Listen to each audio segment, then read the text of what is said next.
Good morning friends. இது government exam model question channel. இந்த channel வந்து சப்ஸ்கிரைப் பண்ணுங்கள், லைக் பண்ணுங்கள், ஷேர் பண்ணுங்கள், மறக்காமல் நோட்டிஃபிகேஷன் ஐக்கானை ப்ரெஸ் பண்ணுங்கள். அப்போ தான் நாங்கள் போடுற வீடியோஸ் வந்து உங்களுக்கு உடனே தெரியும்.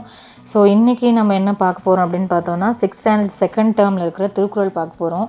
ஃபர்ஸ்ட் டேர்மோட திருக்குறள் பார்த்தாச்சு, இது செகண்ட் டேர்மோட திருக்குறள்.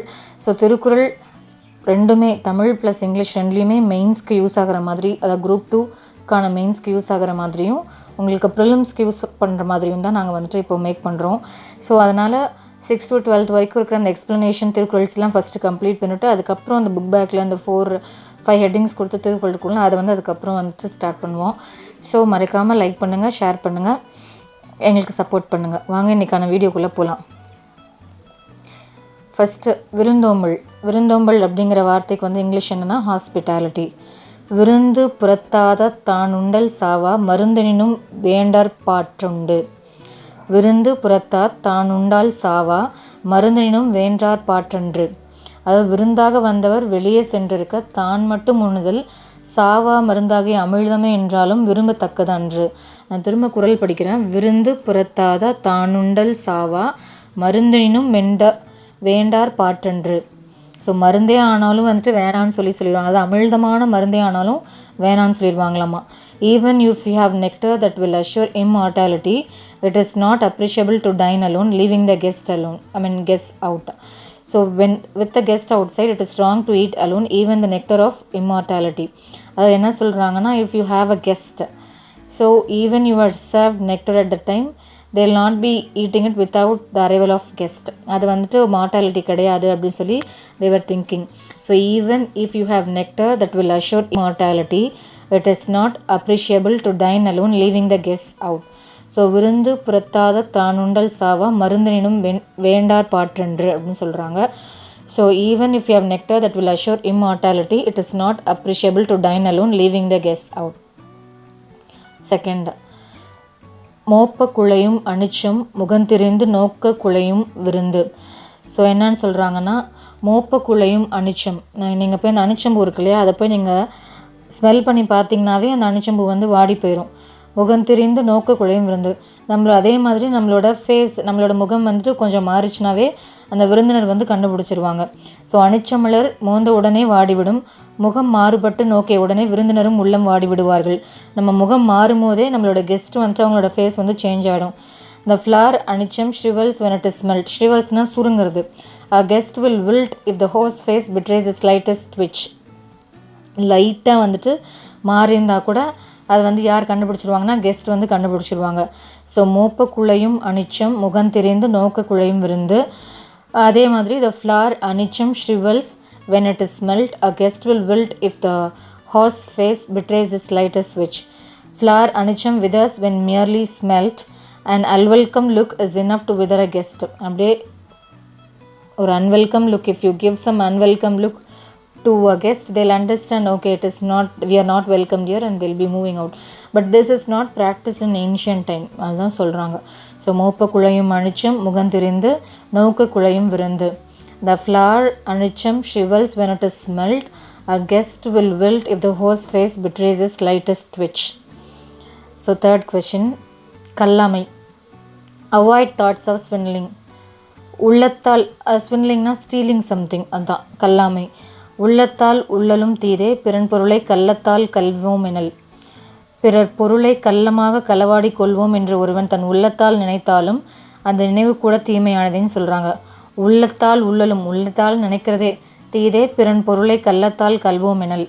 நம்ம வந்துட்டு அதாவது உள்ளத்தால் நம்ம நினைக்கிறோம், அப்படி நினச்சாலே பிற பொருளை வந்துட்டு கல்வோம் அப்படின்னு நினச்சாவே தீங்கானது அப்படின்னு சொல்கிறாங்க. Even to think such thought is evil, thoughts of swindling others' property. Even to harbor in mind the idea of defrauding another's wealth is sin. அதவே பாவம்னு சொல்கிறாங்க. ஏன் இந்த இடத்துல 2 கொடுத்துருக்கோன்னா ஒன்றுல ஒரு குறள் டிரான்ஸ்லேஷன் டிஃப்ரெண்ட்டாக இருக்கும். அதனால் even to harbour is mind the idea of defrauding another's wealth is sin. மற்றவங்களோட வெல்த்தை நம்ம வந்துட்டு எடுத்துக்கணும் அப்படின்னு நம்ம நினச்சாவே அது வந்து சின் தான் சொல்கிறாங்க. ஸோ உள்ளத்தால் உள்ளலும் தீதே பிறன் பொருளை கள்ளத்தால் கல்வோம் எனல். Even to think such thought is evil, thoughts of swindling others' property. So you should not think that you have to swindle some others' property. அதுவே வந்துட்டு ஒரு ஈவில் தாட்னு சொல்கிறாங்க. ஸோ ஃபோர்த் குறள், களவினால் ஆகிய ஆக்கம் அளவிறந்து ஆவது போல கெடும். களவினால் ஆகிய ஆக்கம் அளவிறந்து ஆவது போல கெடும். களவாலே வந்தடையும் செல்வமானது அளவு கடந்து பெருகுவது போலவே எதிர்பாராமல் எல்லாம் வந்தது போல விரைந்து ஒழிந்தும் போய்விடும் அப்படின்னு சொல்கிறாங்க. அதாவது களவினால் களவினால் ஆகிய ஆக்கம் அளவிறந்து ஆவது போல கெடும். எவ்வளோ அளவில்லாமல் ஆனாலும் சீக்கிரம் அது எந்த அளவுக்கு அது வளர்ந்துச்சோ அதே அளவுக்கு அது இல்லாமல் போயிடும். Swindled wealth will seem to swell but will breach its limits and burst. Stolen wealth may seem to swell but in the end will burst. அதான் சொல்கிறாங்க. அதாவது whatever you steal whatever it grows but at last you will not know where it has gone. எப்படி போச்சு அழிஞ்சிச்சுன்னு உங்களுக்கு தெரியாது. So களவினால் ஆகிய ஆக்கம் அளவிறந்து ஆவது போல கெடும். Swindle wealth will seem to swell but will breach its limits and burst. அதோட லிமிட்க்கு அப்புறம் அது பர்ஸ்ட் ஆகிடும். You will not have anything to சர்வைவ்னு சொல்கிறாங்க. ஸோ களவினால் ஆகிய ஆக்கம் அளவிறந்து ஆவது போல கெடும். Swindle wealth will seem to swell but will breach its limits and burst. Fifth குறள். உள்ளம் உடைமை பொருளுடைமை நில்லாது நீங்கிவிடும். ஊக்கம் உடைமையே ஒருவனது நிலையான செல்வமாகும். மற்றவை செல்வங்கள் எல்லாம் நிலைத்திருக்காமல் ஒரு காலத்தில் நீங்கி போய்விடும். அதாவது உங்களுக்கு எந்த அளவுக்கு ஒரு எந்தூசியாசம், எனர்ஜி, கம்பேஷன்லாம் இருக்கோ அந்த அளவுக்கு தான் உங்களுக்கு எல்லாமே இருக்கும். உள்ளம் உடைமை பொருளுடைமை நில்லாது நீங்கிவிடும். நமக்கு எந்த அளவுக்கு ஊக்கம் இருக்குது அதுதான் நமக்கு நிலையான செல்வம். மற்றைய செல்வங்கள் எல்லாம் நிலைத்திருக்காமல் ஒரு காலத்தில் இப்போ you don't have money, consider பணம் இல்லை, ஆனால் நீங்கள் உங்களுக்கு கன்ஃபார்மாக நீங்கள் அச்சீவ் பண்ணணும் இல்லை ஏதோ ஒன்று நினைக்கிறீங்கன்னா கன்ஃபார்மாக அதை தாண்டி நம்ம போய்கிட்டே இருப்போம். அதுவே இல்லை முடியாதுன்னு நினச்சோன்னா அது நம்மளால் முடியாது தான் சொல்கிறாங்க. Possessing passion in the true possession is the true possession. All other wealth is transient and will vanish. So ஒரு உண்மையான ஊக்கம் இருந்துச்சுன்னா மட்டும்தான் when you have true passion towards something, that is the only wealth that you acquire. மற்றது எல்லாமே will vanish. Real asset is the asset of a resolute mind. Material assets stay but flee. Material assets nave when you go for materials it will just stand for few days, but if you have determined thoughts and ideas you will survive for more days. So உள்ளம் உடைமை பொருளுடைமை நில்லாது நீங்கிவிடும். Possessing passion is a true possession. All other wealth is transient and will vanish. Real asset is asset of a resolute mind. Material assets stay not but flee. So ஆறாவது குறள். ஆக்கம் அதர்வினாய் செல்லும் அசைவிலா ஊக்கம் உடையான் உளை. ஆக்கம் அதர்வினாய் செல்லும் அசைவிலா ஊக்கம் உடையான் உளை.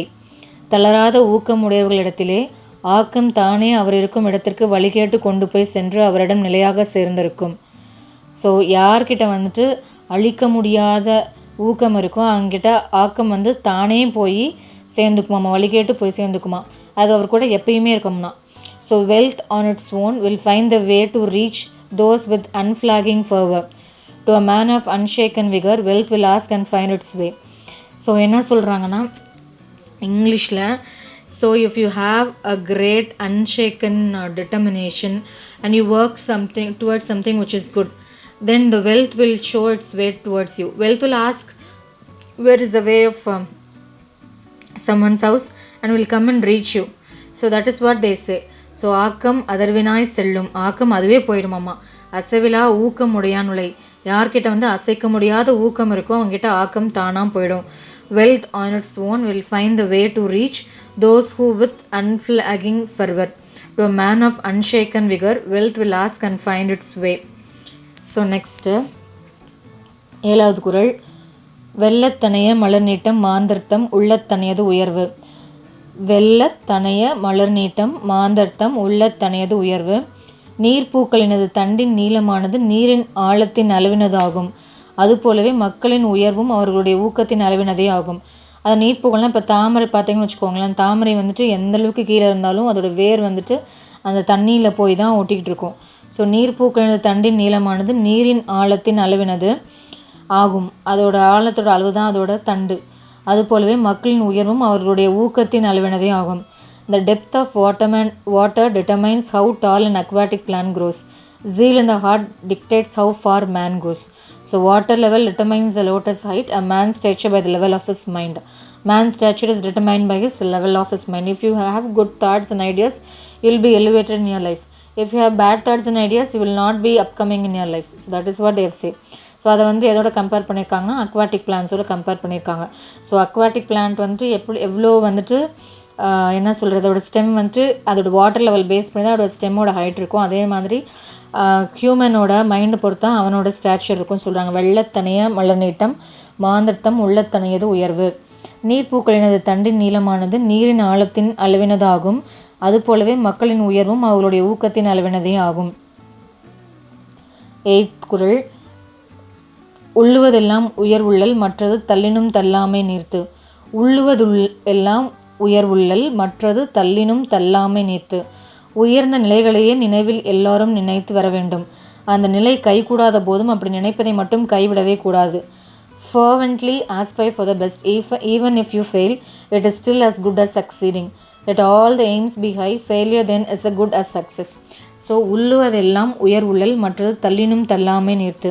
நம்ம என்னெல்லாம் நினைக்கிறோமோ அதை வந்துட்டு உயர்ந்த உயர்வாக தான் நினைக்கிறோம். எதையுமே வந்துட்டு கம்மியாக நினைக்கக்கூடாது, கெட்டதெல்லாம் நினைக்கக்கூடாது. உள்ளுவதெல்லாம் உயர் உள்ளல் மற்றது தள்ளினும் தள்ளாமை நீர்த்து. மற்றதெல்லாம் நமக்கு சக்சீட் ஆனாலும் பரவாயில்ல, ஃபெயிலியர் ஆனாலும் பரவாயில்ல, நம்ம அதை பற்றி கன்சிடர் பண்ணிக்காமல் நம்ம வந்து எப்பயுமே உயர்வாக தான் எண்ணணும். அப்போ fervently aspire for the best even if you fail, it is still as good as succeeding. So நம்ம பெஸ்ட்டு திங்ஸ்க்கு தான் வந்து ஆஸ்பயர் பண்ணணும். நம்ம நினைக்கிறதே பெஸ்ட்டாக தான் நினைக்கணும். நம்ம ஃபெயில் ஆனாலும் next if you have a same thoughts then you will succeed in some day. அதான் சொல்கிறாங்கல்ல, if you have a determined goal and if you think of it every day, at one day you will see yourself being achieved in that position. It might be your competitive exam or it might be எது வேணாலும் இருக்கலாம். ஒன்று நம்ம நினச்சிட்டே இருக்கோம், அந்த இதை வந்து நம்ம அச்சீவ் பண்ணணும்னு நினைக்கிறோம். அது வந்து it is in bloods and vein, அப்படியே ரத்தத்தில் ஊறி போயிருக்கு. அப்படின்னா கொஞ்ச நாள் கழித்து you will have your aspirations been achieved by yourself without knowing how fast you have achieved. எவ்வளோ சீக்கிரமாக நீங்கள் அதை அச்சீவ் பண்ணியிருக்கீங்கன்னு உங்களுக்கு தெரியாது, ஆனால் அவ்வளோ சீக்கிரமாக அச்சீவ் பண்ணியிருப்பீங்க. 9வது குறள். அரும்பயன் ஆயும் அறிவினார் சொல்லார் பெரும்பயன் இல்லாத சொல். அரும்பயன் ஆயும் அறிவினார் சொல்லார் பெரும்பயன் இல்லாத சொல்.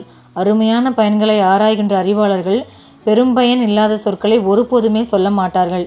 அதாவது பெரும்பயன், the wise who seek to understand deeper significance of things will not utter words with no substantial worth. The wise who weigh their worth refrain from words that have no grain of worth. இது நம்ம எப்படி வேணாலும் வச்சுக்கலாம். அருமையான பயன்களை ஆராய்கின்ற அறிவாளர்கள் பெரும்பயன் இல்லாத சொற்களை ஒருபோதுமே சொல்ல மாட்டாருங்களாம். அதனால அவங்களுக்கு அந்த வேர்ட்ஸை வந்து அதிகமாக ஒன்று யூசேஜில் இருக்காது, பயன்படுத்தியிருக்க மாட்டாங்க. இல்லை அந்த வேர்ட்ஸ் எல்லாம் பேசினா எந்த ஒரு யூஸும் இருக்காதுன்னா அதெல்லாம் யூஸ் பண்ண மாட்டாங்க, அதான் சொல்கிறாங்க. So wise people who seek to understand deeper significance of things will not utter words with no substantial worth. The wise who weigh their worth refrain from words that have no grain of worth. So அரும்பயன் ஆயினும் அறிவினார் சொல்லர் பெரும்பயன் இல்லாத சொல். The wise who seek to understand deeper significance of things will not utter words with no substantial word. So 10வது குறள். சொல்லுக சொல்லிற் பயனுடைய சொல்லற்க சொல்லிற் பயனிலா சொல். சொல்லுக சொல்லிற் பயனுடைய சொல்லற்க சொல்லிற் பயனிலா சொல். நம்ம சொல்கிற சொல் வந்துட்டு பயனுடைய சொல்லாக தான் இருக்கணும், இல்லைனா அந்த சொல்லவே தேவையில்லை. சொன்னால் பயன் தருகின்ற சொற்களையே யாவரும் சொல்லுக. பயனில்லாத சொற்களை ஒருபோதுமே எவரும் சொல்லாதிருக்க வேண்டும். Speak such that what you speak is worthy. Speak not if what they speak is not worthy. Should you speak useful words. Never indulge in vain speech. அதான் சொல்கிறாங்க. ப்ரிசைஸ் டு த பாயிண்ட், அது எப்பயுமே சொல்லுவாங்கல்ல, when you write essay, ஏதாவது ஒரு essay எழுதுங்க, precise to the point. இந்த phrase நீங்கள் நிறைய இடத்துல பார்த்துருக்கலாம். ப்ரிசைஸ் டு த பாயிண்ட்னா சுற்றி வளைக்காமல் you have to come to the point very quickly. அதுதான் அவங்க சொல்கிறாங்க. ஸோ சொல்லுக சொல்லிற் பயனுடைய சொல். நம்ம சொல்கிற சொல் பயனுடைய சொல்லாக தான் இருக்கணும். சொல்லற்க சொல்லிற் பயனில்லா சொல். பயனில்லா சொல் தயவுசெய்து சொல்லாதீங்கன்றாங்க. So speak such that what you speak is worthy. Speak not if what you speak is not worthy. worthyயான words மட்டும் பேசுங்க. If the words or the speak that you are going to talk is not worthy, please don't open your mouth at all. அதான் அவங்க சொல்கிறாங்க. So thank you for watching. Keep supporting us.